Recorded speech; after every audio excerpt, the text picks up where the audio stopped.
And thank you for having me. Now, Minister, today marks exactly 2 years since we lost President Geingob. Now, how is government actually ensuring that his legacies and the vision of the Namibian House is actually becoming a living reality today? Well, I think the mantra or adage of President Geingob around the Namibian House is exactly what our forefathers and foremothers sacrificed for in making this country independent and giving us our freedom. And the mantra or the adage speaks about an inclusive Namibian home, where being Namibian comes first before anything else. And this government and this leadership still considers Namibia's interests first, and making sure that every Namibian is included, every Namibian feels home in the Namibian House, and that in every plan, in every strategy, leading us up all the way to Vision 2030, encapsulates that Namibian House mantra and adage. Indeed. And how would you sum up Namibia's navigation of the transition, since that time, following the founding father, now Sam Nuyoma's passing as well? I think the late founding father, Comrade Sam Nujoma, will be very proud of Namibia, of the Namibian House, of the Namibian nation. He fought so hard for. His role as a revolutionary was to ensure that we get the independence and freedom we deserve.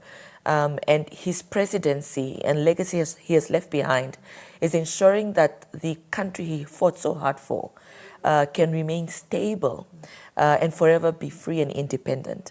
And his transition has, fortified that sense of taking care of what he has been able to build, the foundation he lay.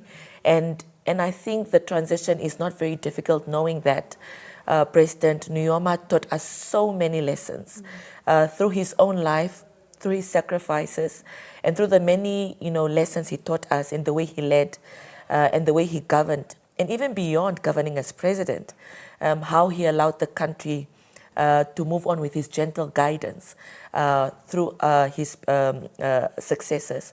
So I think wherever he is, he's very proud, because it is through him that we are today as a Namibian nation. You mentioned about the lessons and the lessons, and also the lessons that we can take as a nation. What are the lessons from the late Geingob and Nuyoma's time of leadership? How would you epitomize that, and how would you guide it from the current to the future to where we are now? Yeah. So the late two presidents had different ways of leading this country, but very similar in many, many ways. I remember President Geingob used to describe the different waves of leadership on the African continent. And many times he would categorize President Nujoma as the first leaders, or the first wave of African leaders. These are in the same groups of the Kwame Nkrumahs and the Julius Nyereres and the Nelson Mandelas.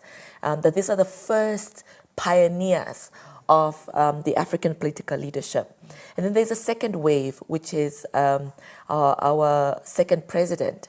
And he described himself, that is President Geingob, as forming part of the third wave of political leadership on the African continent, that after you have gained independence and freedom, you work towards peace and stability. And then the third wave looks at financial independence and prosperity for the nations of Africa. And I think at the bottom of all of that, the lesson remains that whatever wave you might find yourself as a leader in Namibia and on the African continent, you must put Namibia first. You must put Africa first. And every wave of leadership had their own mission, and they worked hard to achieve their mission. So the lessons for us who come after them, whether citizens, whether leaders in the political sphere, or even other types of spheres of leadership, our role is to ensure that from generation to generation, we carry through the legacy of putting our citizens first, and that Namibia comes first above all. So these are one of the many, many lessons we've learned from them, in that they were a great example, and we are a legacy of their leadership to carry on the Namibian nation and the Namibian flag for generations to come.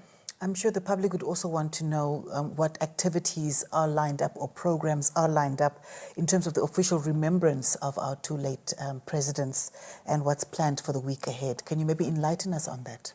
Indeed. So we have a few activities lined up as a remembrance ceremony.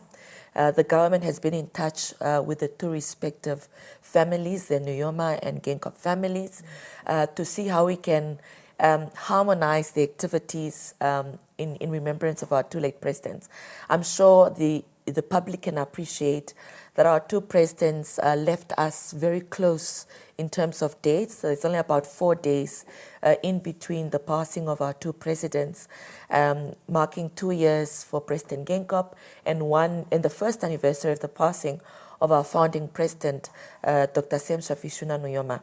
And in doing that, it has been decided that government will hold a remembrance ceremony at the Heroes' Acre to officially mark those anniversaries of our late presidents. The program will start at 9 o'clock in the morning. The keynote address will be made by Her Excellency the President, Dr. Netumbo Nandi-Ndaitwah, our fifth president. And the public is invited to join the president, the government, the families of our late presidents in remembering the lives and legacies of our two presidents. I must also add here that the program is really meant to just pay homage to the lives of our two presidents. Therefore, the remembrance ceremony is quite intimate and simple, but we do still invite the general public, those who can join us, to come to the Heroes' Acre. There will be no transportation available to the members of the public who find themselves in the capital city. So those who can, we ask them to come and join the president in remembering her predecessors, President Geingob and President Nujoma, at this remembrance ceremony on Saturday, the 7th of February. Honourable Minister, is there anything else that you would like the public to know about in connection with this topic that we're talking about? Well, I think the legacies of our two presidents are forever living on in our memories and in our hearts.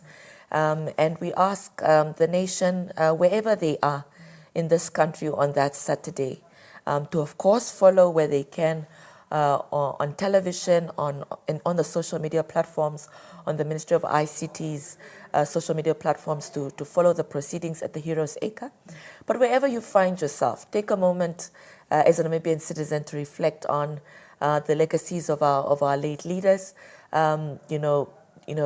Reflect on the impact they've had in building our nation, and use that opportunity to really, pay our much-needed respects to their memories on Saturday.